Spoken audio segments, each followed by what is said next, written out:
The Talented Mr. Ripley by Patricia Highsmith, Chapter 25. Tom was awakened very early the next morning by the banging of his door knocker. He grabbed his robe and went down. It was a telegram, and he had to run back upstairs to get a tip for the man. He stood in the cold living room and read it. Changed my mind, would like to see ye, arriving 11:45 a.m., H. Greenleaf. Tom shivered. Well, he had expected it, he thought, but he hadn't really. He dreaded it. Or was it just the hour? It was barely dawn. The living room looked gray and horrible. That ye gave the telegram such a creepy, archaic touch. Generally, Italian telegrams had much funnier typographical errors. And what if they'd put R or D instead of the H? How would he be feeling then? He ran upstairs and got back into his warm bed to try to catch some more sleep. He kept wondering if Marge would come in or knock on his door because she had heard that loud knocker, but he finally decided she had slept through it. He imagined greeting Mr. Greenleaf at the door, shaking his hand firmly, and he tried to imagine his questions, but his mind blurred tiredly and it made him feel frightened and uncomfortable. He was too sleepy to form specific questions and answers and too tense to get to sleep. He wanted to make coffee and wake Marge up so he would have someone to talk to, but he couldn't face going into that room and seeing the underwear and garter belts strewn all over the place. He absolutely couldn't. It was Marge who woke him up, and she had already made coffee downstairs, she said. "What do you think?" Tom said with a big smile. "I got a telegram from Mr. Greenleaf this morning, and he's coming at noon." "He is? When did you get the telegram?" "This morning, early, if I wasn't dreaming." Tom looked for it. "Here it is." Marge read it. "Would like to see ye," she said, laughing a little. "Well, that's nice. It'll do him good, I hope. Are you coming down, or shall I bring the coffee up?" "I'll come down," Tom said, putting on his robe. Marge was already dressed in slacks and a sweater, black corduroy slacks, well cut and made to order, Tom supposed, because they fitted her gourd-like figure as well as pants possibly could. They prolonged their coffee drinking until Anna and Ugo arrived at 10 with milk and rolls and the morning papers. Then they made more coffee and hot milk and sat in the living room. It was one of the mornings where there was nothing in the papers about Dickie or the Miles case. Some mornings were like that, and then the evening papers would have something about them again, even if there was no real news to report, just by way of reminding people that Dickie was still missing and the Miles murder was still unsolved. Marge and Tom went to the railroad station to meet Mr. Greenleaf at 11:45. It was raining again, and so windy and cold that the rain felt like sleet on their faces. They stood in the shelter of the railroad station, watching the people come through the gate, and finally there was Mr. Greenleaf, solemn and ashen. Marge rushed forward to kiss him on the cheek, and he smiled at her.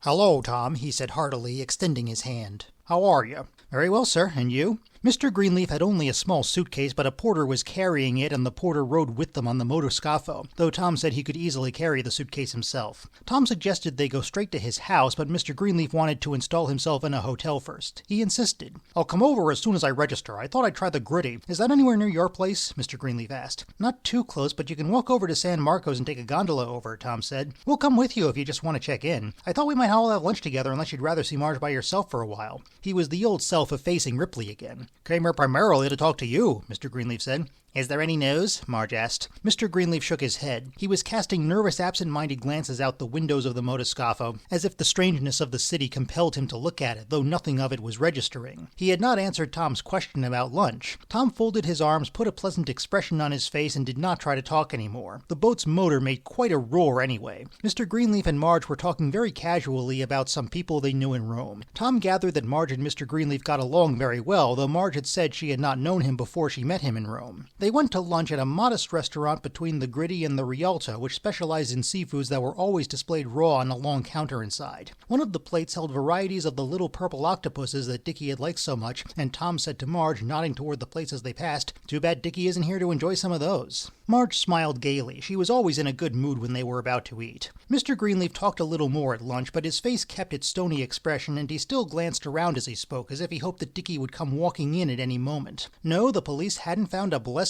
thing that could be called a clue, he said, and he had just arranged for an American private detective to come over and try to clear the mystery up. It made Tom swallow thoughtfully. He too must have a lurking suspicion, or illusion perhaps, that American detectives were better than the Italian. But then the evident futility of it struck him, as it was apparently striking Marge, because her face suddenly had gone long and blank. "That may be a very good idea," Tom said. "Do you think much of the Italian police?" Mr. Greenleaf asked him. "Well, actually, I do," Tom replied. "There's also the advantage that they speak Italian, and they can get around everywhere and investigate all kinds of suspects. I suppose the man you sent for speaks Italian." "I really don't know. I don't know," Mr. Greenleaf said in a flustered way, as if he realized he should have demanded that and hadn't. "The man's name is Macaron. He's said to be very good." He probably didn't speak Italian, Tom thought. "When is he arriving?" "Tomorrow or the next day. I'll be in Rome tomorrow to meet him if he's there." Mr. Greenleaf had finished his vitello alla parmigiana. He had not eaten much. Tom has the most beautiful house, Marge said, starting in on her 7-layer rum cake. Tom turned his glare at her into a faint smile. The quizzing, Tom thought, would come at the house, probably when he and Mr. Greenleaf were alone. He knew Mr. Greenleaf wanted to talk to him alone, and therefore he proposed coffee at the restaurant where they were before Marge could suggest having it at home. Marge liked the coffee that his filter pot made. Even so, Marge sat around with them in the living room for half an hour after they got home. Marge was incapable of sensing anything, Tom thought. Finally, Tom frowned at her facetiously and glanced at the stairs, and she got the hint, clapped her hand over her mouth, and announced that she was going up to have a wee nap. She was in her usual invincibly merry mood, and she had been talking to Mr. Greenleaf all during lunch as if of course Dickie wasn't dead and he mustn't worry so much because it wasn't good for his digestion. As if she still had hopes of being his daughter-in-law one day, Tom thought. Mr. Greenleaf stood up and paced the floor with his hands in his jacket pockets like an executive about to dictate a letter to his stenographer. He hadn't commented on the plushness of the house or even much looked at it, Tom noticed. "Well, Tom," he began with a sigh, "this is a strange end, isn't it?"